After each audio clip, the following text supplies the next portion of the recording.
चिरातस्य गौरवाय राष्ट्रकल्याणहेतवे युवकानां विकासाय विवेकानन्दं नमाम्यहम्।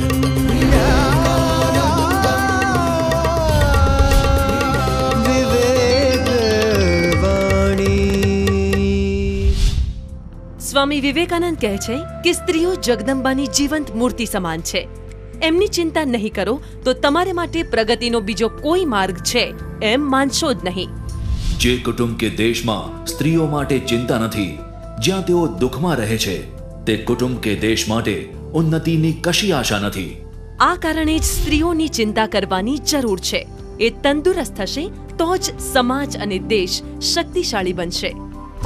વિવેક વિચાર કે સ્વામીજી વારંવાર કહેતા કે મારે મન શક્તિનો સાચો ઉપાસક એ છે. સ્ત્રીઓ કે જે શક્તિની સાક્ષાત જીવંત મૂર્તિઓ છે એને જો સન્માન આપે, એને જો પ્રતિષ્ઠા આપે તો એ મારે મન શક્તિના સાચા ઉપાસક છે. એ વિવેકાનંદજીના વિચારોને પગલે પગલે આપણા મુખ્યમંત્રી શ્રીનું ખૂબ જ મોટું અચીવમેન્ટ કહી શકાય.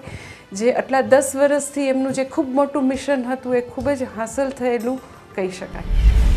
વિવેક મંત્ર. સરકાર એવું કામ કરી રહી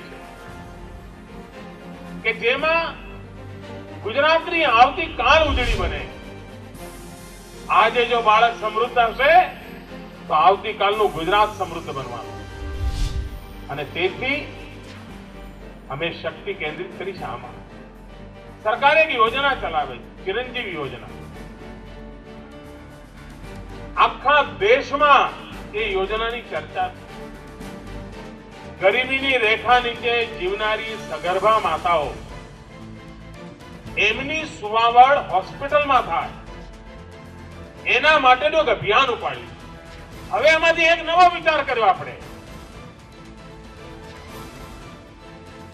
અત્યાર સુધી તો એને સુવાવડ થાય ત્યાં સુધી ચિંતા કરતા હતા.